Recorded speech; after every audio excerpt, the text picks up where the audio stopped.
Assalamualaikum warahmatullahi wabarakatuh.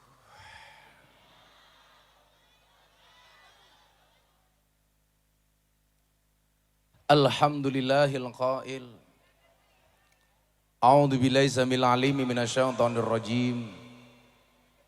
Bismillahirrahmanirrahim. Wa kullan naqussu 'alaika min amba'ir rusuli ma nuthabbitu bihi fuadak. Allahumma salli wa sallim wa barik ala hadan nabiyil karim sayyidina wa maulana Muhammadin wa ala alihi wa ashabil mujahidin at-tahirin. Rabbi israh li sadri wa yassir li amri wahlul 'uqdatam min lisani yafqahu qawli. Amma ba'du.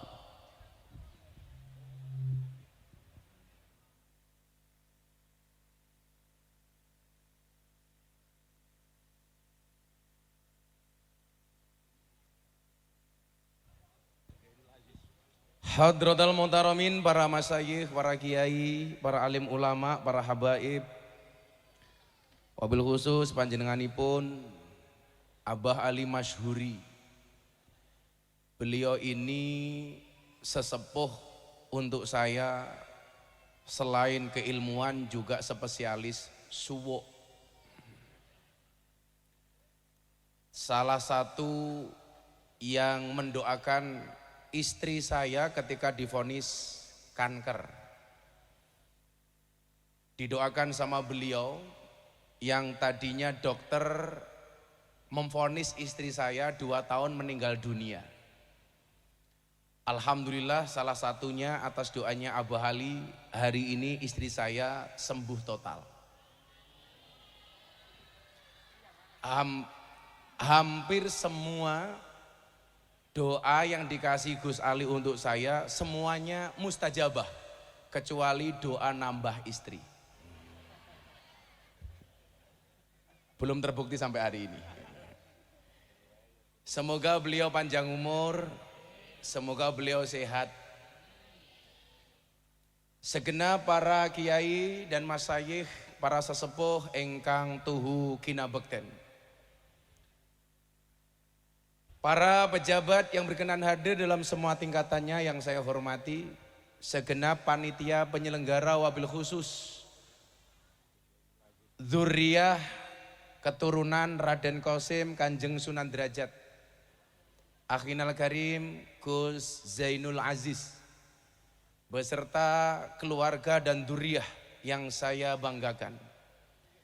Bapak Ibu kaum muslimin wal muslimat, jamaah haul Sunan Derajat dari manapun Anda berada yang berbahagia. Alhamdulillahirrabbilalamin, malam hari ini saya sowan, sudah 4 hari saya di Jawa Timur. Hari ini tadi saya menyelesaikan syuting sahur bareng Gus Miftah 5 episode, rampung baru jam 6, langsung saya berangkat ke Lamongan. Sebenarnya badan saya sangat capek, tetapi hati saya senang. Kenapa? Karena calonnya menang.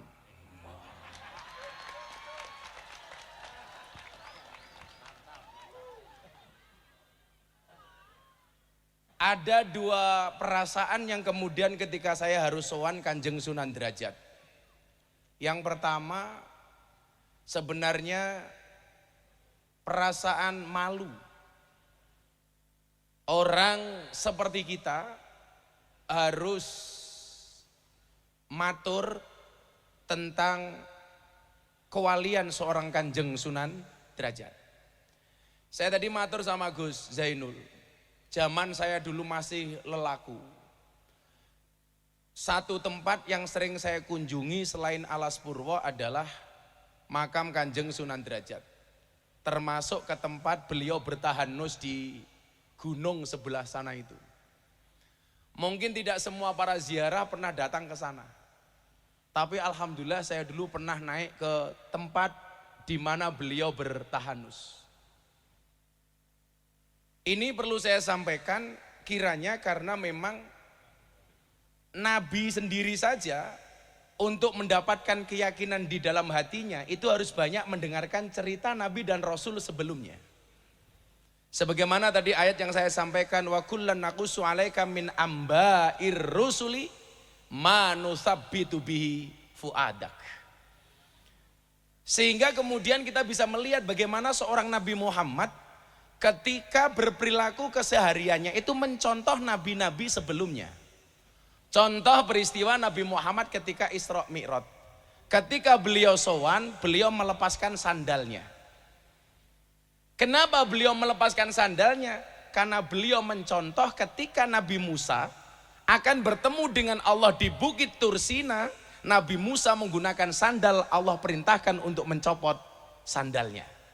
Ternyata Nabi malah ditegur. Maka saya sering bilang, Pak, ada perbedaan banyak antara pertemuan Allah dengan Nabi Muhammad dengan pertemuan Allah dengan Nabi Musa alaihissalam. Contoh umpamanya sebelum saya lanjutkan, Nabi Musa itu pengen ketemu Allah, itu inisiatifnya Nabi Musa. Beliau berdoa minta ketemu dengan Allah selama 40 tahun. Yang Nabi saja yang dapat gelar ulul azmi, doanya baru dikabulkan selama 40 tahun. Baru setelah 40 tahun kemudian Allah ijabah. Apalagi kita santri. Makanya kalau kamu berdoa kadang-kadang belum dikabulkan, ya kamu bukan Nabi. Makanya kalau saya selalu berprinsip, kalau kita kalah dari segi alim, kita harus menang dari segi kentir. Makanya kalau kamu ini kok berdoa minta jodoh nggak dapat, doanya dibuat simplifikasi saja. Ya Allah, izinkan aku menjadi imam sholat baginya. Namun bila tidak engkau izinkan aku menjadi imam sholat baginya, izinkan aku untuk menyolatkannya.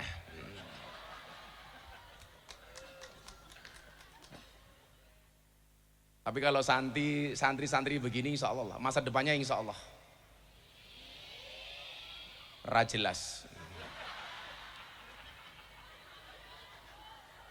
Santai wele. Cintamu boleh kandas, tapi karirmu harus jelas.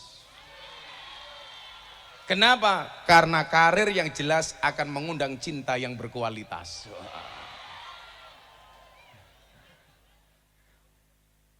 Betul, Bu? Saya kemarin matur temannya Abah Ali. Wong lanang ganteng kira penting, sing penting duwe duit.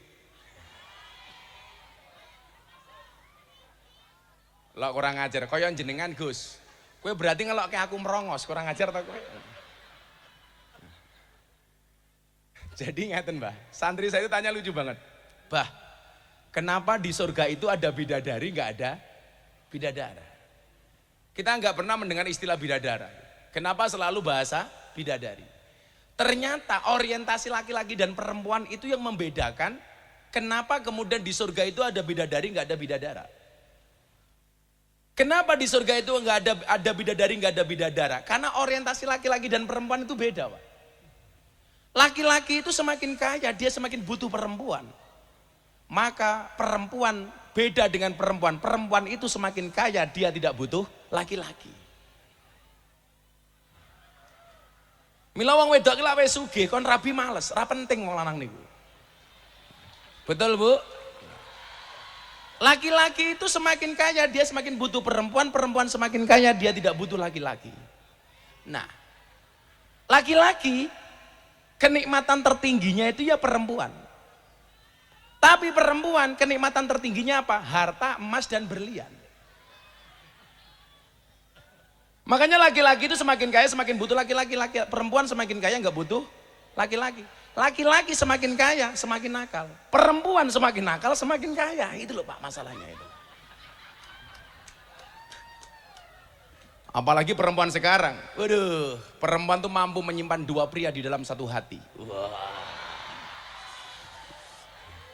Tapi kamu jangan sombong, ingat laki-laki juga bisa membeli tanpa harus mencintai. Lah, bentar gue.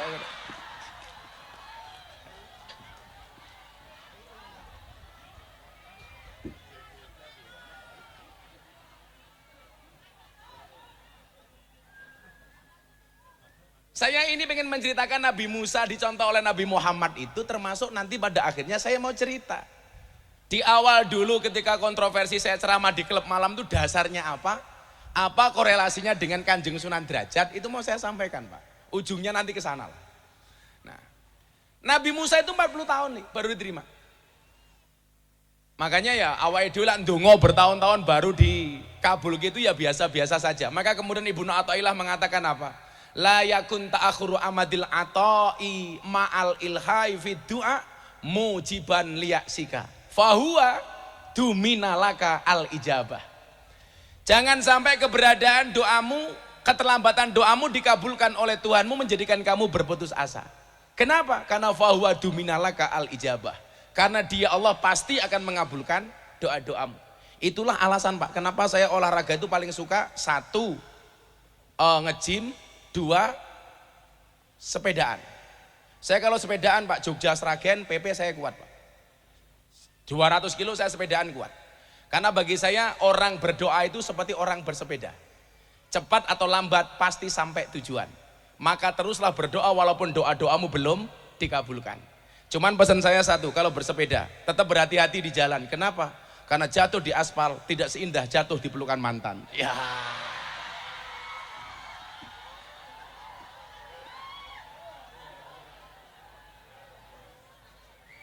Kata-kata.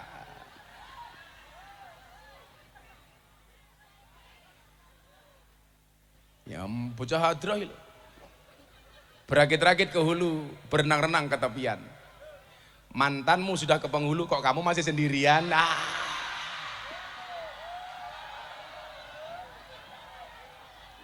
Kalau Nabi Musa itu ketemu Allah atas permintaan Nabi Musa. Sementara Nabi Muhammad itu ketemu Allah atas perintahnya Allah. Jadi kalau Nabi Musa itu mengajukan, Nabi Muhammad itu diundang, Pak. Tentunya orang yang minta diundang sama berangkat sendiri, sama yang diundang itu kan beda. Mungkin apa mboten Bu? Kalau kita mengajukan untuk ketemu dengan Pak Jokowi dan kita dipanggil Pak Jokowi itu kan beda. Kayak hari ini orang mengajukan pengen bertemu dengan Pak Prabowo. Nah, sementara kalau Gus Miftah itu tidak minta ketemu tapi dipanggil. Cie. Ya beda itu loh, beda. Kayak Abah Ali ini berangkat ke Jakarta atas undangan dari presiden. Dengan saya berangkat atas inisiatif saya. Ini mesti beda. Ya padha karo mangkat pengajian beginilah. Sing diundang karo mangkat dhewe iki ya sangune beda kok. Lah bocah hadrah ketoke njaluk diundang ketok iki ketok. Ora apa-apa le. Bocah hadrah insyaallah keren. Alah bocah hadrah modalnya mung sarung, jawaban aja mok delok sarunge tapi deloken ilmune goblok gitu loh sih.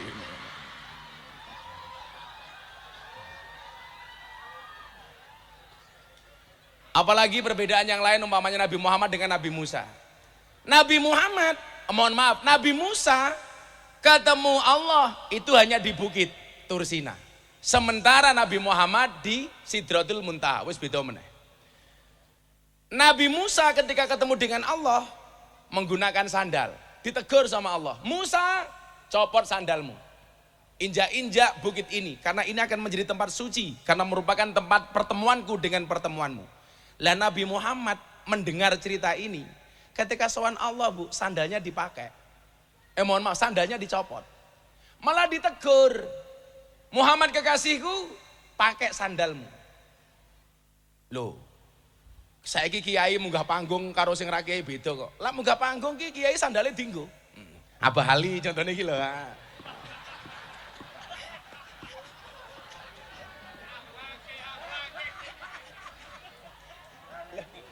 Lho lah kayak kita harus dicopot lah Abah Ali ora apa-apa itu loh. Kok Abah Ali rawuh tenggone panjenengan, sandalnya mau dicopot. Ampun Mbah, diasta mawon, diagem mawon sandale. Nggih ta? Lah awakmu sing teko, copot beda, Bro. Kualitas iki lagi beda. Jadi Nabi Musa itu disuruh mencopot sandal, Nabi Muhammad suruh menggunakan sandal. Maksud saya apa? Seorang nabi sekalipun itu butuh diceritakan kisah-kisah nabi-nabi sebelumnya. Tujuannya untuk apa? Tujuannya adalah manusabbitu bi fuadak. Supaya hati ini luwih yakin. Lah kaya awake dhewe niki nyuwun sewu, butuh datang terhadap hal-hal para masyayikh, para kiai, terlebih para wali. Itu sama tujuannya. Manusia B2B adak dalam konteks yang lebih kecil. Sehingga kemudian apa? Kalau Habib Lutfi mengatakan sama kita dulu begini, salah satu hal itu dilaksanakan selain wayut karufihi manakibul mutawafa. Makanya tadi sebelum saya sowan sama Abah Rawuh, itu kan tadi pasti ada di dalamnya apa cerita tentang perjalanan Sunan Derajat. Karena ini bagian dari wayut karufihi manakibul mutawafa. Selain itu apa? Hal ini sebenarnya dilaksanakan dalam rangka menumbuhkan rasa apa? Rasa malu. Rasa malunya siapa? Rasa malu yang hidup kepada yang mati. Yang mati saja mohon maaf masih bisa membahagiakan sekian banyak orang. Mosok awake dhewe urip ora iso gawe seneng marang liyan. Coba gara-gara haulnya Sunan Derajat, nggak usah haulnya lah, yang kulayom kita bisa saksikan keberadaan makam beliau. Bagaimana kemudian kita tidak malu? Yang sudah sowan sama Allah masih bisa memberikan sekian banyak kebahagiaan, yang mati membahagiakan yang hidup. Lah mosok awake dhewe sing urip kok gawe susah sing urip.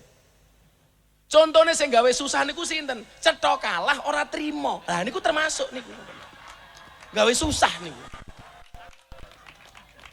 Lah wong rakyate wis trimo.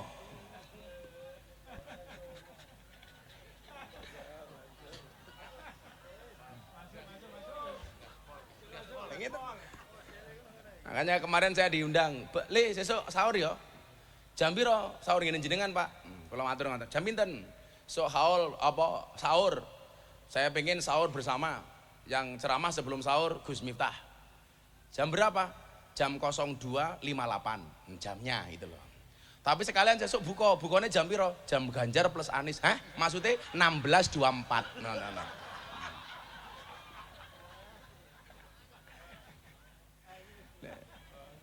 Coba gara-gara makamnya Sunan Derajat menumbuhkan rasa malu seperti apa?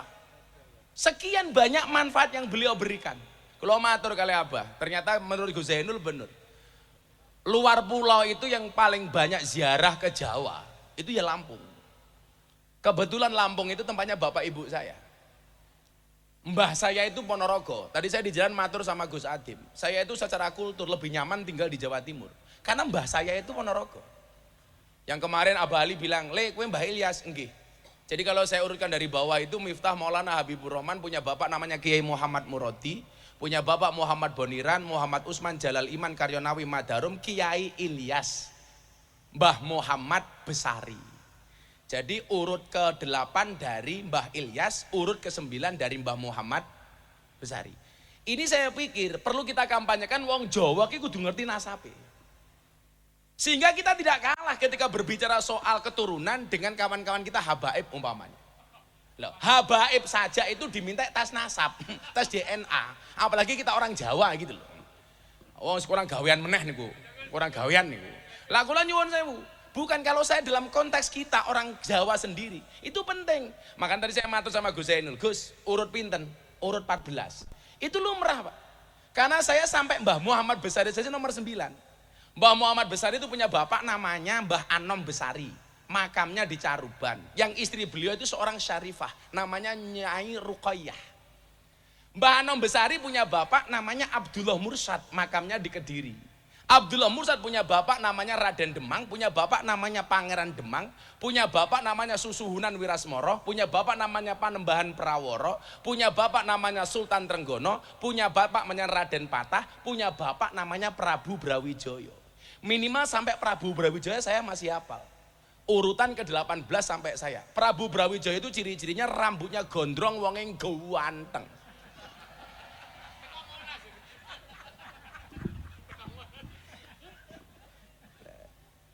Nah, Mbah Sunan Derajat inilah yang kemudian menjadi salah satu inspirasi saya ketika saya dulu bolak-balik ke Derajat sowan ziarah.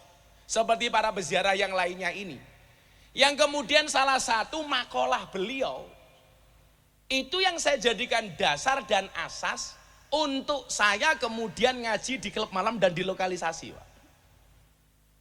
Coba, kan salah satu kritikan orang-orang Wahabi itu begini, Pak. Kenapa Wali Songo itu tidak banyak meninggalkan manuskrip dan kitab? Enggak, maksud saya banyak wali yang tidak punya itu. Padahal kalau kita kaji, minimal makalah-makalahnya para wali itu banyak, termasuk Kanjeng Sunan Derajat. Termasuk 7 kalimat yang sering kita pakai itu. Nah, salah satu dasar yang kemudian membuat saya memberanikan diri untuk masuk ke tempat-tempat yang dianggap orang tidak pantas. Salah satunya adalah apa yang pernah disampaikan oleh Kanjeng Sunan Derajat yang sering kita dengar. Apa Willy? Mene ono teken marang wong kang wuta, mene ono mangan marang wong kang luwe.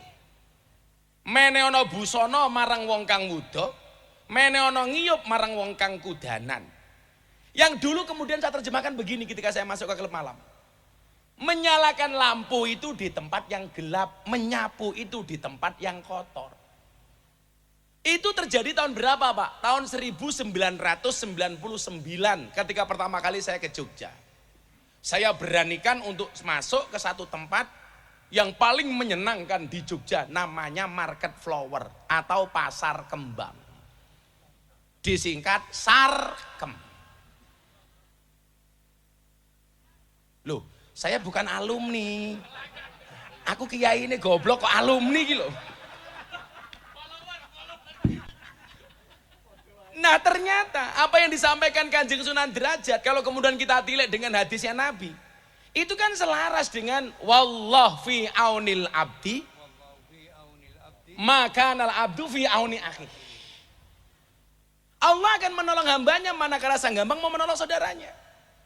Atau kemudian dalam hadis lain kita melihat ahabun nas ilallahi anfa'uhum linnas wa ahabul a'mali ilallahi sururun tudkhiluhu ala muslim. Maka disitulah kemudian saya melihat cara dakwah dan polanya Kanjeng Sunan Derajat itu kalau kita lihat secara ilmiah, yang beliau lakukan itu adalah pola dakwah yang humanisme religius. Apa le? Humanisme religius. Aku ki jenenge kon ngaji rada ilmiah jane aku iso. Ning mesti malah wong ki ra seneng karo aku ngono lho. Wong soalé wong seneng karo aku ki mergo kentir gitu lho. Ora mergo aku pinter ngono lho. Kula niku nganu nggih. Kula niku bersyukur. Kula niku bola-bali matur kali abali. Jadi bocah-bocah santri sing goblok niku jane jangan insecure, jangan underestimate, harus percaya diri. Nyatane mbiyen aku mondok cah 40, sing paling goblok sak kelas ki aku lho. Lho tenan. Tapi cah 40 kuwi sing dadi kiai mau ngaku dhewe. Sing 39 Pak nggih, mboten enten dadi kiai. Ngarit gitu loh. Saiki malah aku anyar gelarku AKBP. Aku kiainya Bapak Prabowo.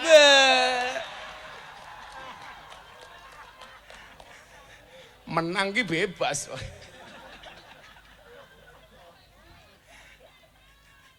Oke guys. Oke lah ana wong ngelok ki ala Miftah goblok tak jawab sorry ye. Coba. Pola dakwah humanisme religius ini apa? Memanusiakan manusia. Bagaimana orang di daerah Paciran, Lamongan dan sekitarnya akhirnya menyerahkan dirinya untuk menjadi seorang muslim. Itu ketika merasa eksistensinya dihargai sebagai manusia oleh Kanjeng Sunan Derajat. Karena memang esensi beragama itu adalah memanusiakan manusia. Sementara kelompok-kelompok yang keras itu, pola dakwahnya berbeda dengan apa yang dilakukan oleh kita yang mencontoh Kanjeng Sunan Derajat umpamanya. Kalau Kanjeng Sunan Derajat itu pola dakwahnya humanisme religius, sementara kelompok mereka rata-rata dibalik religius humanisme. Lebih mengutamakan pendekatan agamanya dibandingkan sisi kemanusiaannya. Nah, karena yang digunakan oleh Kanjeng Sunan Derajat itu humanisme religius, itu sesuai apa yang disampaikan oleh Al-Quran ketika menyampaikan tentang pola dakwahnya Kanjeng Nabi. Apa itu? Wa ma nursilul mursalina illa mubasyirina wa mungdzirin. Lah dakwahnya orang NU dalam hal ini dicontohkan oleh Kanjeng Sunan Derajat, lebih mengutamakan mubasyir dibandingkan mundir. Makanya orang kayak Abah Ali ini nyenengke karena mubasyir. Kowe pengen warung mularis, wah, golek pelayan sing ngayu sing susune gede.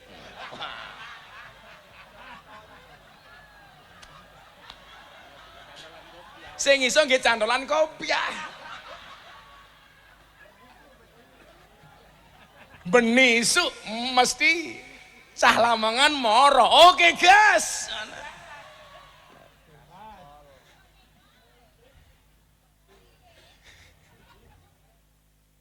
Nah. Loh, saya ingatin Pak, ngapunten nggih. Kan ada pertanyaan begini, Gus. Dari sekian tokoh nasional itu, orang anu sing paling nekat mblayar ngegas dari pertama dukung capres itu Gus Miftah. Dan itu diakui sama semua orang. Itu mohon maaf, kalau ngomong soal reputasi itu ancaman bagi saya Pak. Itu akan mengganggu reputasi saya sebagai seorang mubalik. Apa mana kok jagone kalah, wah iso modar aku Pak, gitu loh. Tapi dari awal kemudian saya menyampaikan begini, yang tidak setuju kiai ngawal capres itu mesti orang fasik. Kemungkinan dua orang, dua hal. Satu, orang fasik, orang jahat. Kenapa? Karena kalau ada kiai kayak Abah Ali ini berada dekat dengan calon presiden, maka otomatis pintu orang fasik untuk mendekat capres itu menjadi tertutup. Tapi kalau orang baik tidak mau dekat dengan capres, otomatis orang fasik akan mendekat. Kemudian yang nggak terima siapa? Yang kedua, pasti orang yang beda pilihan dengan kita. Lak podo, apik Gus. Lak beda, kiai kok dolanan capres. Iya toh? Loh, ini udah gak kampanye lagi, rugi saya kampanye wis menang kok kampanye gitu. Ini kan tahadus bin nikmah. Idkhalus surur. Ketoke sing ra trimo kita pendukungnya sing kalah ketoke gitu.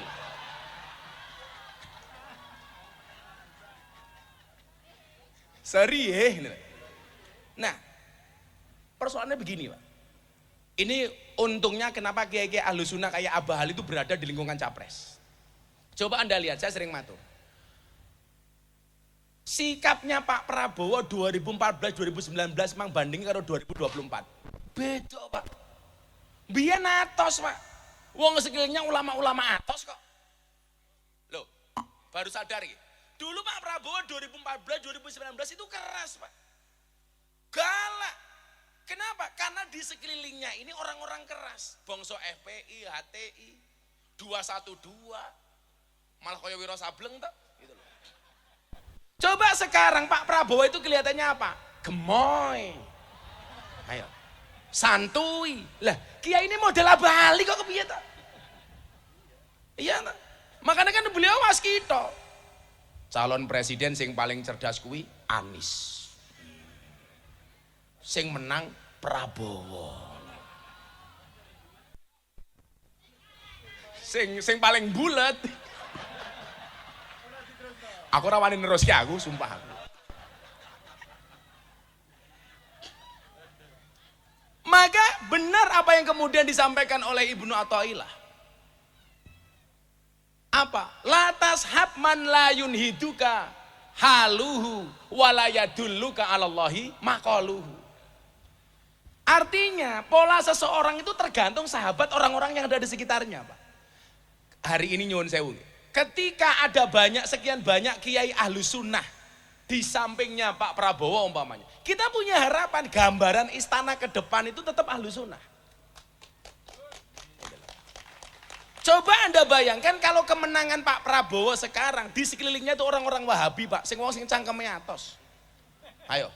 Nanti pas pampres begitu ada orang datang, takbir, lah cilaka Pak. Kalau sekarang full senyumin saja. Lah itu beda meneh kuwi. Makanya saya bilang ketika saya acara gerakan moderasi bersama tokoh-tokoh Hindu di Bali. Allah itu ketika kita berbicara keadilan, konsepnya apa? Wadu'u syai'in fi mahalli. Meletakkan segala sesuatu sesuai dengan porsinya. Contoh bentuk keadilan Tuhan kepada Indonesia niku napa? Menempatkan pulau seindah Bali dengan mayoritas orang non-Islam yang ada di dalamnya. Sehingga Bali bisa berkembang, Pak. Maju. Wong nganggo sempak kotangan tok, monggo. Sumur susune dijemur, monggo. Loh. Coba Anda bayangkan kalau pulau seindah Bali itu di dalamnya orang Islam yang keras-keras, Pak. Begitu ning Pantai Kuta ndelok wong sempakan kotangan tok. Takbir! Mulai ning Australia, Pak, bule nih. Loh, kalau saya sama Gus Zainul lihat seperti itu bukan takbir, Pak, traktir. Nah, maksud saya ini selaras dengan humanisme religius yang pondasi dan asasnya itu sudah diletakkan oleh Kanjeng Sunan Derajat. Makanya saya dulu santai saja ketika masuk. Saya yang sering cerita itu. Saya itu kan dulu masuk ke lokalisasi itu, Pak, setiap malam Jumat, Pak. Setiap malam Jumat saya datang ke musola. Musola itu saya kasih nama MTS, Musola Tengah Sarkem. Wes, pokoknya saya sholat di situ, wirid, matehai untuk mbak-mbak londe, al-fatihah itu, guys. Sampai akhirnya malam ketiga, preman terbesar di Jogja waktu itu almarhum Gunardi Joko Lupito dengan membawa senpinya itu datang ke saya, Pak, begini. Gue macam-macam tak pateni. Ya karena otomatis apa yang saya lakukan mengganggu stabilitas mereka di dunia kemaksiatan. Namanya gunjek. Gue macam-macam tak pateni. Saya cuma matur, Om, kasih saya kesempatan. Toh saya hanya mendoakan mereka, salah saya di mana? Ya wes terus no. Sampai akhirnya malam ke-7, Jumat ke-7 saya datang. Yang ngikuti saya dari belakang bukan lagi preman, mbak-mbak begenggeknya ini.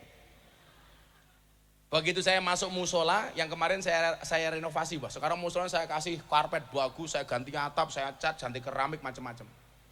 Akhirnya dari situ mbak-mbak ini beberapa PSK datang mengikuti saya masuk ke musola ini. Saya biasanya kalau sholat malam, surat pendek atau Fatihah yang saya baca itu pasti sir. Karena di belakangnya ada mbak-mbak begenggek ini. Tapi demi Allah, Pak, saya ngaji sama mereka sudah 20 tahun lebih. Sekalipun saya nggak pernah manggil mereka di hadapan mereka begenggek atau londe, itu nggak pernah. Kan nggak mungkin, mbak-mbak para londe rahimakumullah, kan nggak mungkin. Jelas nggak mungkin. Atau Allah umruhum munak jilaka.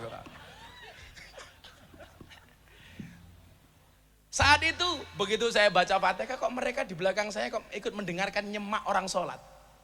Akhirnya bacaan surat yang saya baca secara sir itu saya baca secara jahar.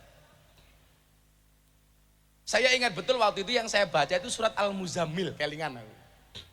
Setelah Fatihah saya baca, mereka mendengarkan. Ya ayyuhal muzammil qumil laila illa qalila nisfahu wa winqus minhu qalila au zid alaihi warattilil qur'ana tartila inna sanulqi alaika qawlan saqila. Yang kemudian membuat saya ternyuh apa? Mereka yang dianggap ahli maksiat mendengar tartil Quran nangis, Pak. Krungu wong ngaji ki nangis. Wallah mereka nangis.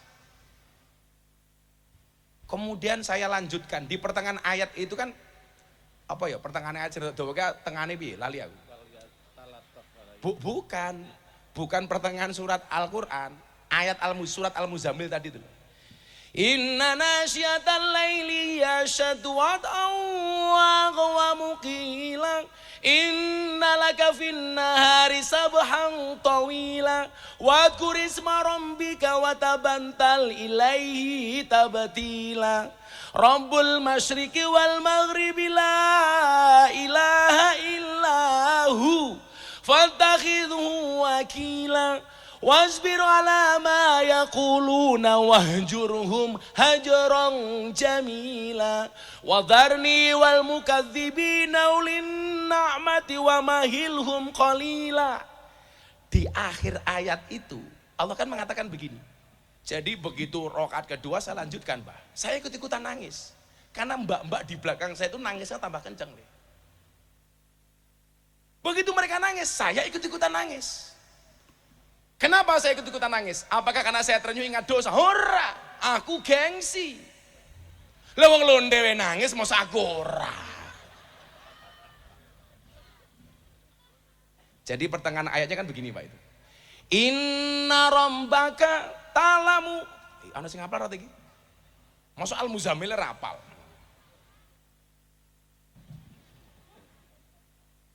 Wah, ra sida tak sangoni we. Duitku oke Kiai ini Prabowo kok. Malah kul huwailek lho. Orang ngono meneh bedane beda meneh ning Yogya ana. Imame bar Fatihah inna, tapi lali arep inna apa? Inna. Meneng meneh. Inna akhirnya makmum mburi bengok banget. Inna lillahi wa inna ilaihi rajiun. Di akhir ayat itu kan Allah mengatakan apa? Wastaghfirullah. Wastaghfirullah. Innallaha ghafurur rahim. Nah, rampung sholat Pak. Mbak-mbak ini nanya, Mas, jenengan iki wong kentir. Mun malam Jumat kok moro ning lokalisasi. Muncul itulah kalimat pertama yang saya gunakan dari Kanjeng Sunan Derajat ketika mbak-mbak itu bertanya kepada saya. Tapi waktu itu bahasa saya apa? Wenono ageman marang wong wudo, wenono tongkat marang wong wuto. Yang itu intisari dari Kanjeng Sunan Derajat. Maka saat itulah kemudian mereka bilang, Mbok Gus Miftah ngaji di sini. Nah, itu terjadi tahun 1999. Maksud saya apa? Kalau hari ini orang mengenal saya, asbabnya ya salah satunya Kanjeng Sunan Derajat yang memunculkan bagi saya keberanian untuk mengambil resiko. Karena kan gak semua orang berani Pak. Makanya kemarin saya sampaikan, kula saya ini dakasura rohusa ilal adaba. Segala sesuatu kalau jumlahnya itu banyak pasti murah kecuali adab. Makanya anak-anak santri itu kalau pengen mahal gampang, jadilah yang sedikit.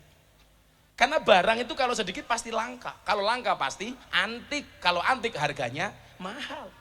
Kiai ki oke lho, sing ngurusi lonte jarang. Sopo? Gus Miftah. Berarti Gus Miftah kiai. Kiai larang goblok.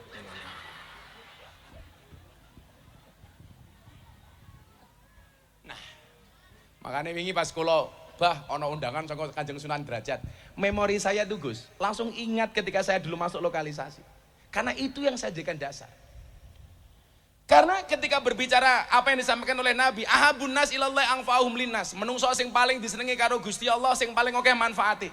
Wa ahabbul a'mali ilallah sururun tudkhiluhu alam muslim takshifu anhu kurbata. Lah, kalau melihat makalah-makalahnya Kanjeng Sunan Derajat, itu rata-rata gawe seneng wong, Pak. Orang gawe susah. Pola dakwahnya yasiru digawe seneng, basiru digawe enteng, digawe mudah, digawe seneng. Mila nyopo, saya itu bangga banget jadi orang Ahlussunnah wal Jamaah itu alasannya itu. Makanya kayak kemarin saya di Lampung mau dilaporkan sama orang-orang Wahabi gara-gara saya nuduh mereka yang enggak. Saya punya kesimpulan, lak wong NU kon akur karo Wahabi ki rada angel. Karena kaidah usul fikih mengatakan apa? Idza jatama'a bainal halal wal haram ghulibal haram. Ora iso awake dhewe. Ola piye-piye daging babi karo daging wedhus dadekke siji, sing menang kuwi daging babi. Kok ana banyu putih dicampur karo ciu, sing menang ya ciu. Maksud saya apa? Ini yang satu pengasong Ahlussunnah bangsa tahlilan manakiban sak piturute, sementara yang satu menolak. Inilah dadi lak yo angel. Sing siji seneng manakipan, sing siji ora. Sing siji seneng tahlilan, sing siji ora. Ya wis selawatan dhisik yo. Iki vokalis yang kememangan iki lho ya Allah. Wah, kowe ngempet ceplak. Panesan wetenge gedhe. Aja lemu-lemu. Wong lanang ki wetenge gedhe biasane manuke cilik. Mangan. Bapak NU Ibu Mus. Sing banter di muslimat sing bangga no. Limet. Bapak NU Ibu Mus. Kakang Ansara Deva. devataya tahlilane saben malam mulai tahlilan padha nggawa rahmat. Pantes mangan wis mau pikir berkat.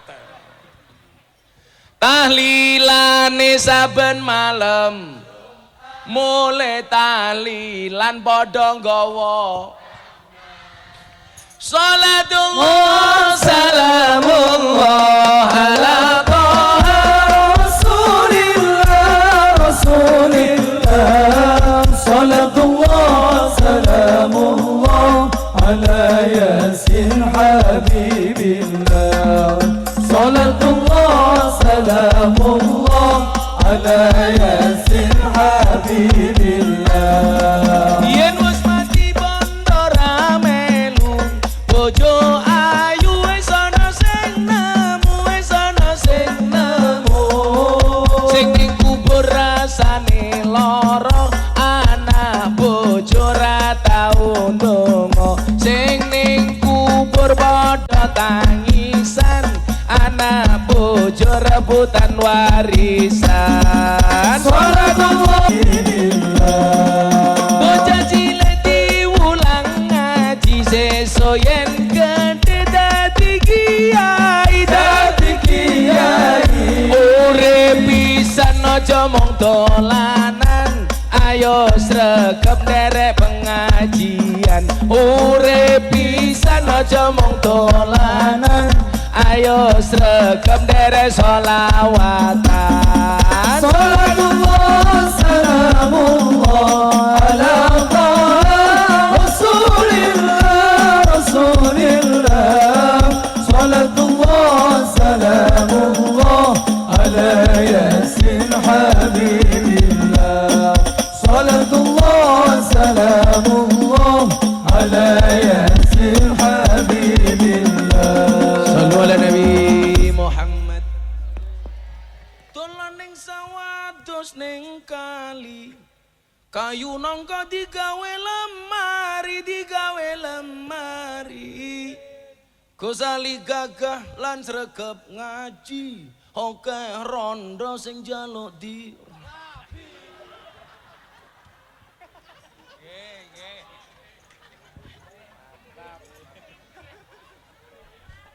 walat aku. Loh kan nganu to, doaul mar'i li akhihi ka duaihi li nafsihi. Dadi lek aku ndongake wong liya kuwi padha karo ndongake awakku dhewe. Neng aku ora wani. Lah sing gelem wah antri, Bro. Gantengnya kaya ngene kok. Tapi sorry ya, saya adalah laki-laki yang setia. Karena saya punya prinsip lelaki yang hebat bukan lelaki yang mencintai banyak wanita, tetapi mencintai satu wanita dengan banyak cara. Saya harus ngomong seperti itu. Kenapa? Karena direkam banyak kamera. Konangan bojoku modar, Pak. Halalah, ngalim-alime kiai. Dikitak bojone goblok dadak tak kandhani. Lawang Sayyidina Umar setan iblis demit wedi karo Umar. Beli aja wedi karo bojone kok. Mila lah ana wong Lamongan bojone galak niku insyaallah dua kemungkinan. Kemungkinan pertama Anda akan diangkat menjadi walinya Allah seperti Umar. Amin. Atau kemungkinan kedua min alamatil stroke.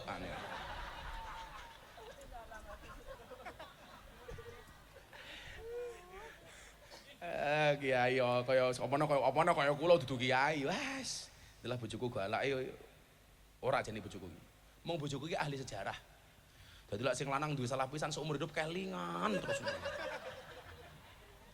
Curhat mbahmu ki curhat itu. Karena perempuan itu karakternya kalau disakiti nggak pernah lupa, kalau menyakiti nggak pernah ingat. Ciri-cirinya jilbabe coklat gitu. Terakhir sebelum Abah Ali dawuh, mungkin satu dalil yang perlu saya sampaikan, jangan gampang menghakimi orang lain dengan perbuatan dosanya. Ruyan al-Imam Malik annahu kana yaqul la tangzuru fi dzunubin nas ka'annakum arbabun. Janganlah kalian lihat dosa manusia seolah-olah kalian adalah Tuhan. Wangzuru ila dzunubikum ka'annakum abidun. lihatlah dosamu sendiri, seolah-olah dirimu adalah budak. Farhamu ahlal bala, sayangilah orang-orang yang terkena musibah. Wahmadullah alal afiyah, pujilah Allah atas keselamatan. Wa iyyaka an taqul hada min ahlin nar, janganlah sekali-kali kau mengatakan orang ini adalah ahli neraka. Wa hada min ahlil jannah, dan ini adalah ahli surga. La tatakabbaru ala ahlil maksiyah, janganlah kamu sombong dengan ahli maksiat. Bal ud'ullah lahum bil hidayah war rasyad, tetapi doakanlah mereka supaya mereka mendapatkan hidayah dan petunjuk. Makanya sing kula agem niku tak cekeli tenanan niku dawuhe Gusmi. Pandanglah orang lain dengan kacamata hakikat, pandanglah diri sendiri dengan kacamata syariat. Pandanglah orang lain dengan kacamata hakikat supaya kita tidak gampang menyalahkan mereka, menghakimi mereka. Tetapi pandanglah diri sendiri dengan kacamata syariat supaya kita lebih berhati-hati dan waspada. Kula ngapunten, Mbah, kula ngapunten, nek diarani kula niku salah. Orang baik itu rata-rata egois. Yaitu tadi yang dikatakan oleh Imam Malik. Hada min ahlil jannah, hada min ahlin nar. Contohnya apa, Pak? Saya itu pernah ngaji di klub malam di Jogja. Nunggu teman-teman yang lain datang, Pak. Itu duduk di depan kafe. Ada rombongan jamaah berangkat pengajian naik mobil pickup. Mbak-mbak Purel yang sama saya waktu itu. Lah ning Lamongan jenenge apa ya? Bukan, Purel itu pemandu karaoke. LC, PK, PL. Kalau di sini Purel lah, perempuan rela diusel-usel.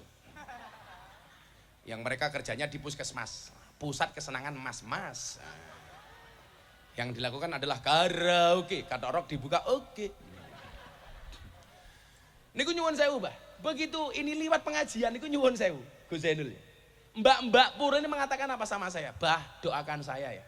Mudah-mudahan satu saat saya bisa seperti mereka, malam hari berangkat pengajian tidak bermaksiat seperti sekarang. Saya mendengar kalimat mereka itu nangis. Aku langsung ngelus dodone bojoku. Ya Allah, luar biasa ini orang. Satu saat saya nganter kiai-kiai dari luar kota, lewat jalan Magelang melewati klub malam, karaoke dugem. Ada mbak-mbak berpakaian seksi. Kiai yang saya derek ini, ustadz-ustadznya ngomong apa sama saya? Dasar kalau Gus ahli maksiat, bengi-bengi ngumbar aurat mendatangkan murkanya Allah. Saya kemudian berpikir begini, ahli maksiat memandang orang baik dengan kacamata kasih sayang. Sementara orang baik, orang yang dianggap baik, memandang ahli maksiat dengan penuh kebencian. Bukankah kemudian kita ingat alaihissallahu bihakamil hakimin. Allah itu menciptakan manusia untuk saling mengenal dan menasehati, bukan untuk saling menilai dan menghakimi. Celakanya apa? Inilah diterjemahkan makalah Mbah Sunan Derajat, itu mesti wakil banget. Celakanya apa? Seringkali kita menjadi hakim dan jaksa bagi kesalahan orang lain, tetapi menjadi pengacara bagi kesalahan kita sendiri. Kalau ada orang lain salah, kita hakimi, kita tuntut, kita eksekusi. Tetapi kalau kita salah, membela diri. Kulo ngaji, Bah, teng Cikarang, teng Bekasi mau pindah ke Cikarang, lewati lokalisasi di daerah Kalimalang. Emplek-emplek niku lah. Kaca mobil saya buka. Niku mbak-mbak lokalisasi langsung bengok, Gus Miftah, mampir, Bah. Gitu. Apakah saya mampir? Saya datang. Dok, ngumpul. Berapa yang masuk malam hari ini? 100 orang, Bah. Mau nggak pengajian sebentar? Wah, mau, Bah, ngumpul 100 PSK. Saya ngomong sebentar. Setelah itu apa? Yang saya bacakan cuma satu ayat dalam surat Az-Zumar. Qul ya ibadiyalladzina asrafu ala anfusihim la taqnatu mir rahmatillah. Innallaha yaghfirudz dzunuba jami'a innahu huwal ghafurur rahim. Rampung ngaji mereka saya tanya, Dok, rata-rata kalian semalam dapat berapa minimal? 200.000, Bah. Semalam minimal kamu bawa uang berapa? 200.000. Oke, sekarang perjanjian sama saya. Nopo, Bah? Semua mbak-mbak yang hadir saya bayar 200.000. Saya sedekahi 200.000. Tapi syaratnya satu. Nopo, Bah? setelah saya kasih uang 200.000 semuanya pulang, besok pagi bangun sholat subuh. Setuju? Setuju. Kalau ada duit kabeh Pak, 200.000. Nyoh. Selesai, waktu itu saya masuk mobil. Kiai yang jemput saya ini ngomong apa sama saya? Mubadir Gus. Saya waktu itu mikir, sing dimaksud mubadir ki apa? Mubadir bar tak kai duit saya ki leren sesuk kerja meneh, apa mubadir tak bayar tapi rata keloni. Maksudnya apa Kiai? Mubadir Gus. Saniki jenengan kayak duit mereka leren, toh mereka besok bekerja lagi. Kulo nesu, Bah. Kenapa saya marah? Bagi saya mohon maaf, orang berhenti maksiat 1 detik saja itu prestasi. Ini semalam berhenti maksiat Anda katakan mubadir itu dari mana logikanya? Makanya kayak ibu-ibu dari pengajian Abah Ali dalu menika mangkat jam itu mulai jam 12 bengi. Selama pengajian belas ora paham. Napa ono manfaate? Ono. Minimal manfaat nggih bojomu ning omah. Karena selama kamu pengajian, suamimu terbebas dari penderitaan. Ono kok kepiye iki lho.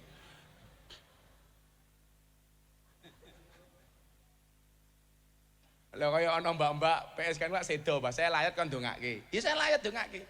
Mbah Mudine bengok. Nyuwun sewu para rawuh, almarhumah menika saya nomo awon. Liyane belas rono sing wani jawab. Mergo dianggap PSK meninggalnya pas kebakaran di lokalisasi Sarkem. Kebakaran mati.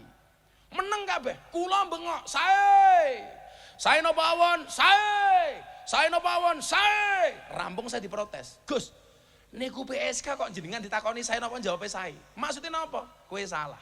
Kenapa saya jawab saya? Karena kematiannya itu minimal membawa kebaikan untuk dirinya sendiri. Gara-gara dia mati wis ra nglonte meneh. Loh, nggih napa mboten, Gus? Masuk, Bro, Kiai ini Prabowo aja. Kalau Gus minta Kiai ini Prabowo, Abah Ali tukang suwe Prabowo. Ini membawa kebaikan. Maling gue lo mati, tetap dijawab saya. Karena begitu dia maling, potensi kamu kehilangan menjadi berkurang karena sing maling wis mati. Nah, pola inilah yang saya maksud bahwa Kanjeng Sunan Derajat itu menggunakan pola dakwah humanisme religius. Kapan-kapan Gus, kula ajeng nulis babakan ini. Kebetulan saya baru kuliah S2 di 3 tempat. Saya kuliah di Jogja, di UIN Jogja S2 mengambil akidah filsafat. Saya kuliah S2 di Unisula Semarang, mengambil jurusan pendidikan. Saya kuliah S2 di UNES, Universitas Negeri Semarang, S2, mengambil jurusan pendidikan seni. Nah, nanti pas pendidikan itu saya mau nulis. Karena dulu skripsi saya itu berbicara tentang pendidikan yang menyenangkan.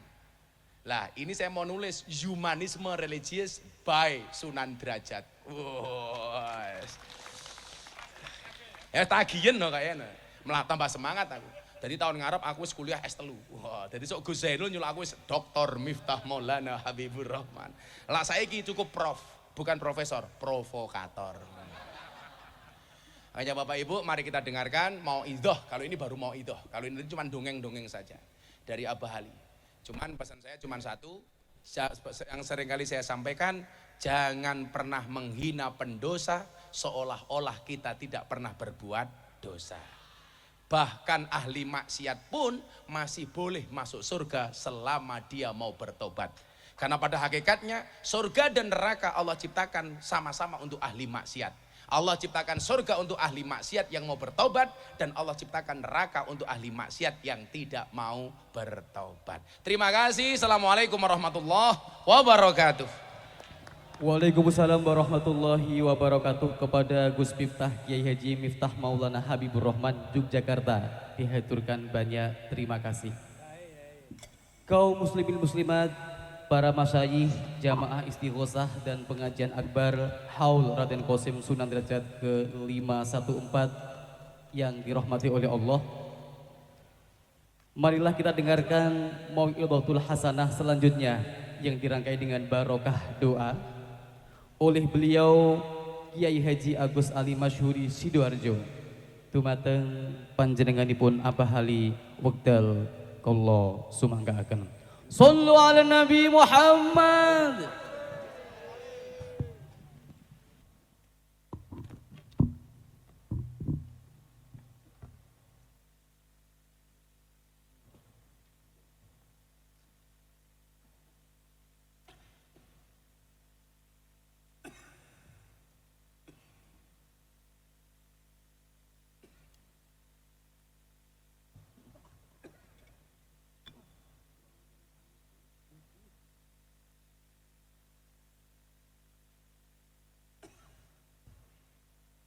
Assalamualaikum warahmatullahi wabarakatuh. Cek. Alhamdulillah. Alhamdulillah haqqa hamdih. Allahumma salli ala sayyidina Muhammadinil Fatih lima ughliqa wal khatimi lima sabaq nasiril haqqi bil haqq wal hadi ila siratikal mustaqim wa ala alihi haqqa qadrihi wa miqdarihil azim. Ashabal fadilah, para kiai, para sesepuh, bini sepuh, wabil khusus Gus Miftah, mugi-mugi tansah pinaringan sehat ingkang sangat kula mulyakaken saha kula hormati Bapak pejabat pemerintahan, ada Pak Wakil Bupati ingkang sangat kula mulyakaken saha kula hormati, hadirin sidang jamaah pecinta Rasulullah sallallahu alaihi wasallam yang hadir di malam yang penuh berkah. Monggo ngaji kali kula, tolong disiapno buku catatane.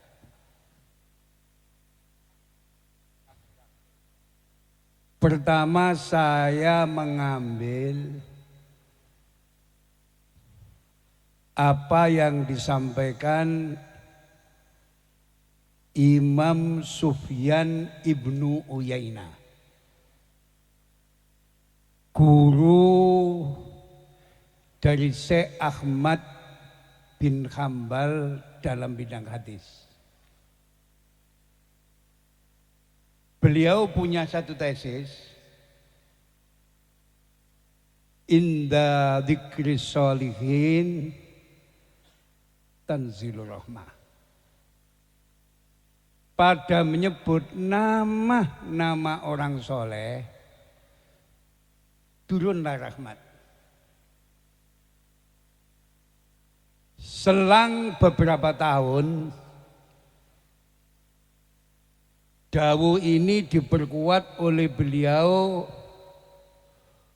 Hujjatul Islam Al-Imam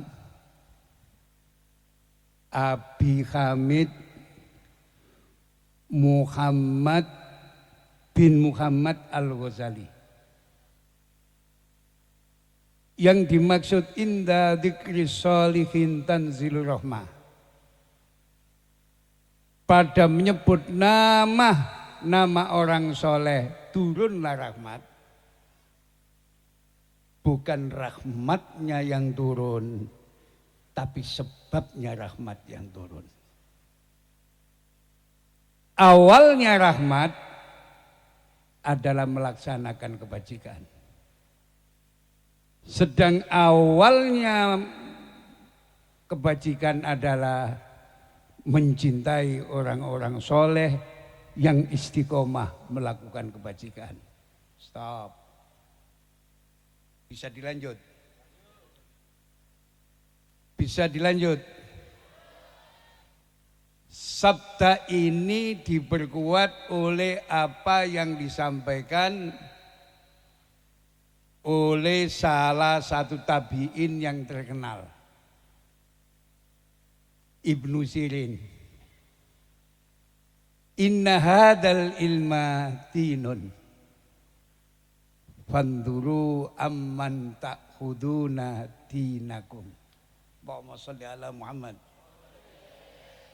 Sesungguhnya ilmu ini, ilmu sanad adalah agama. Maka lihatlah dari mana kamu mengambil agama kamu. Allahumma sholli ala Muhammad.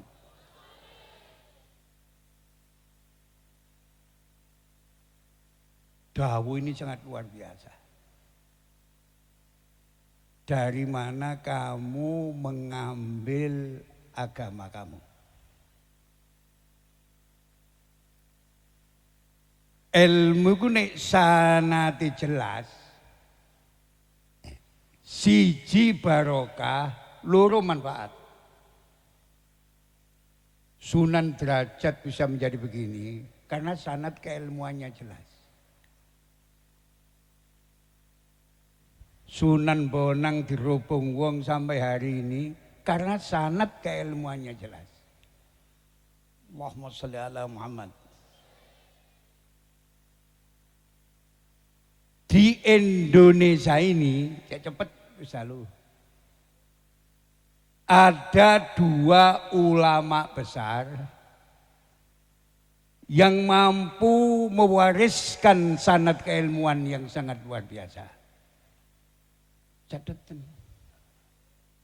Siji beliau Al-Arabillah Al-Makfurlah Kiai Haji Muhammad Khalil bin Abdul Latif Al-Bangkalani Madura.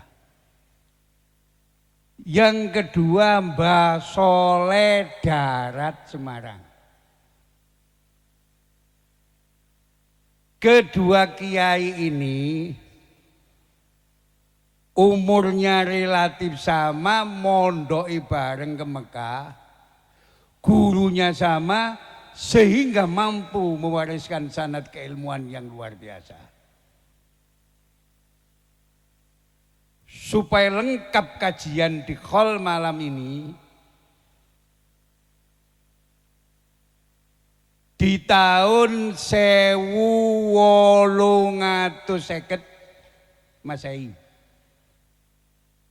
ada dua ulama Indonesia yang sangat luar biasa. Pertama Kiai Haji Abdul Manan Dipo Menggolo Termas Pacitan. Banyak Semakfut Termas. Allahumma sholli ala Muhammad. Yang kedua Imam Nawawi Al-Bantani. Rungokno. Rong kiai gede iki tidak dimiliki Malaysia. Tidak dimiliki Thailand, tidak dimiliki negara-negara Asia yang lain.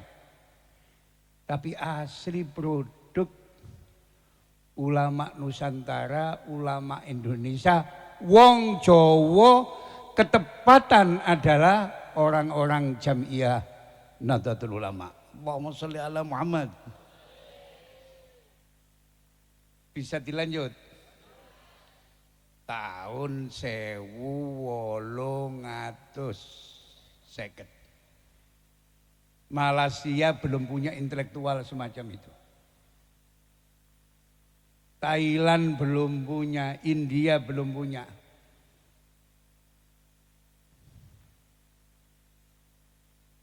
Adapun murid-murid beliau,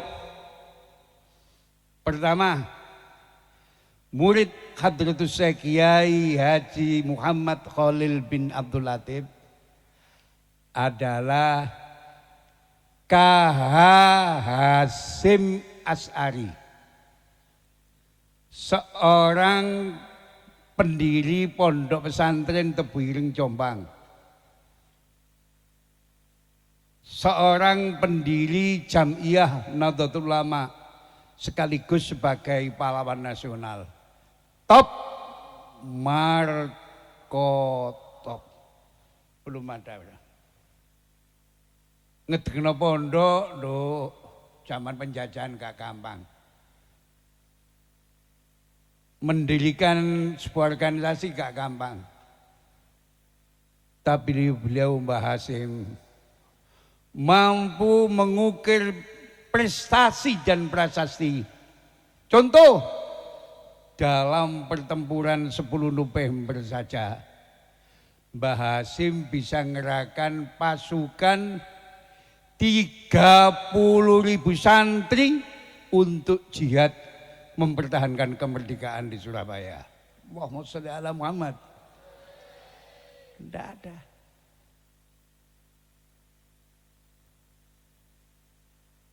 Ke selatan sedikit, di sana ada murid kesayangan beliau,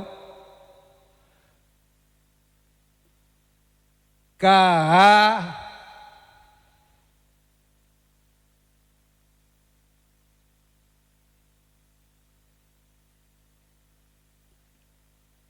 Kiai Dahlan.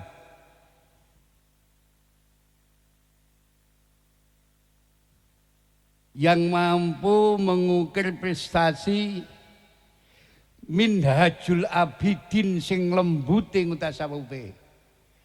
Diperes dadi Sirajut Thalibin dari Syekh insyaallah Iksan bin Dahlan Jampes Kediri. Wong NU.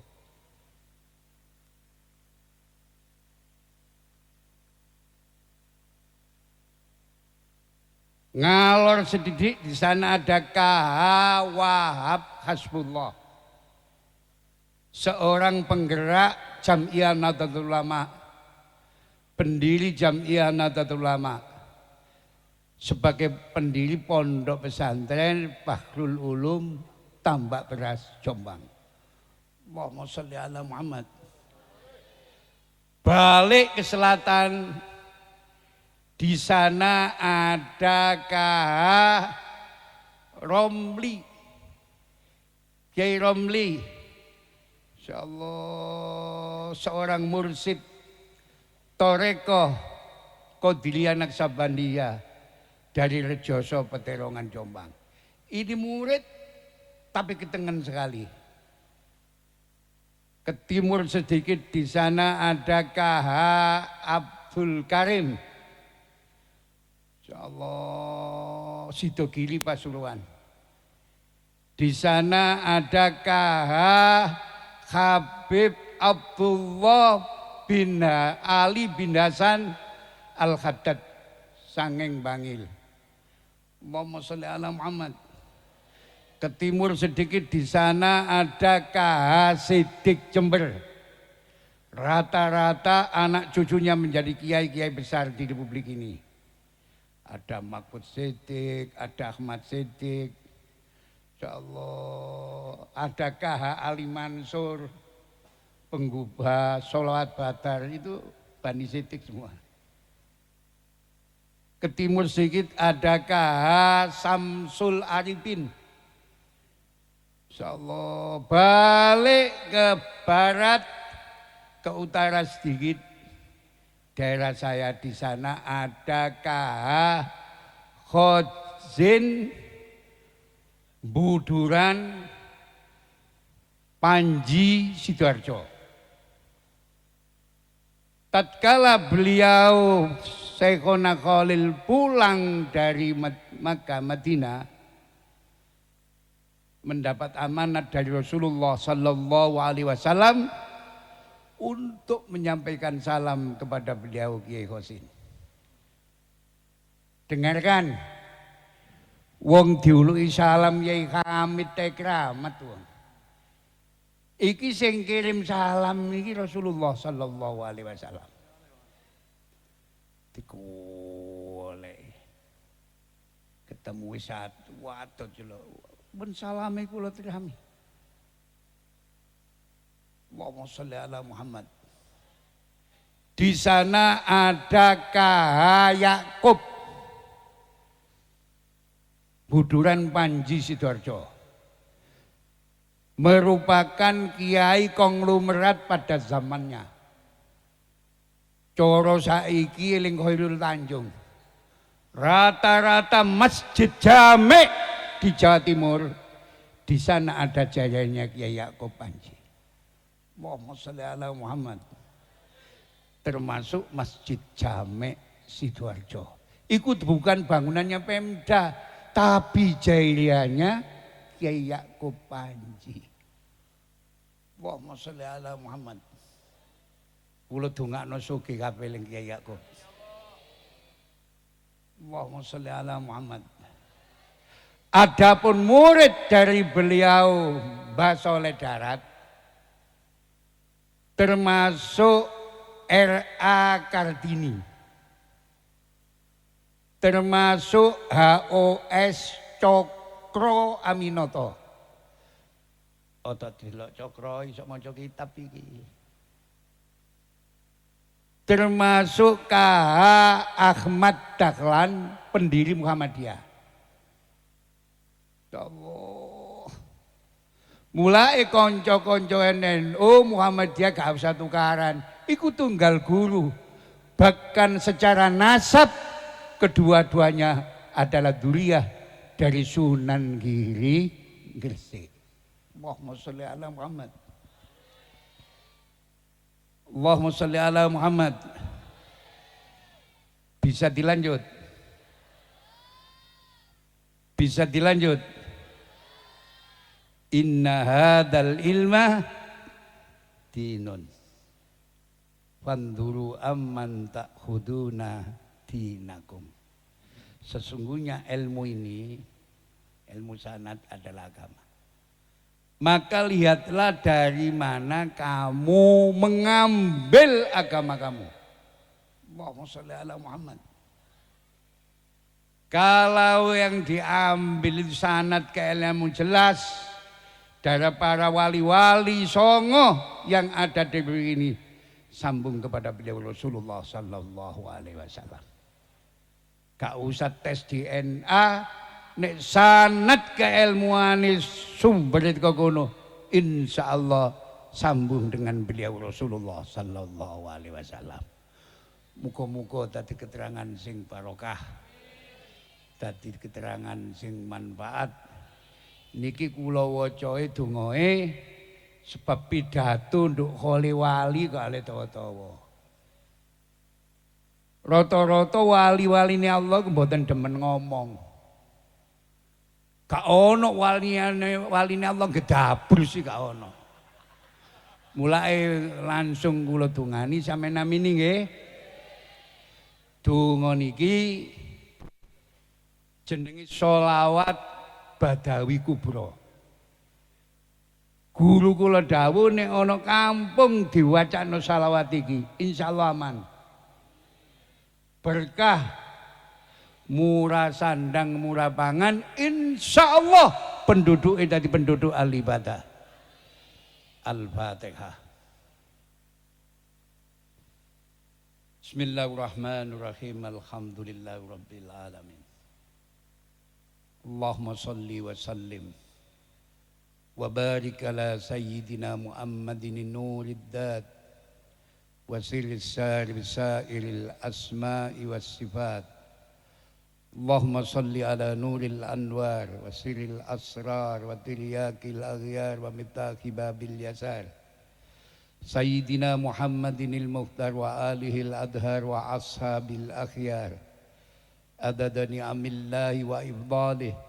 Allahumma salli wa sallim wa barik ala sayyidina wa maulana Muhammadin sajaratil aslin nuraniyah wa lam'atil qabdatir rahmaniyah wa afdalil khaliqatil insaniyah wa asrafis suratil jismaniyah wa ma'dinil asrar rabbaniyah wa khazainil ulumil istifaiyah sahibil qabdatil asliyah wal bahjatis saniyah wa rutbatil aliyah manin darajatin nabiyyuna takhta liwaihi fahum minhu wa ilaihi wa salli wa sallim wa barik alaihi wa ala alihi wa sahbihi adada ma khalaqta wa razaqta wa amatta wa ahyaita ila yaumin tub'asu man afnaita sallim taslima walhamdulillahi rabbil alamin wa sallallahu ala sayyidina Muhammadin wa ala alihi wa sahbihi wasallam walhamdulillahi rabbil alamin. Wassalamualaikum warahmatullahi wabarakatuh.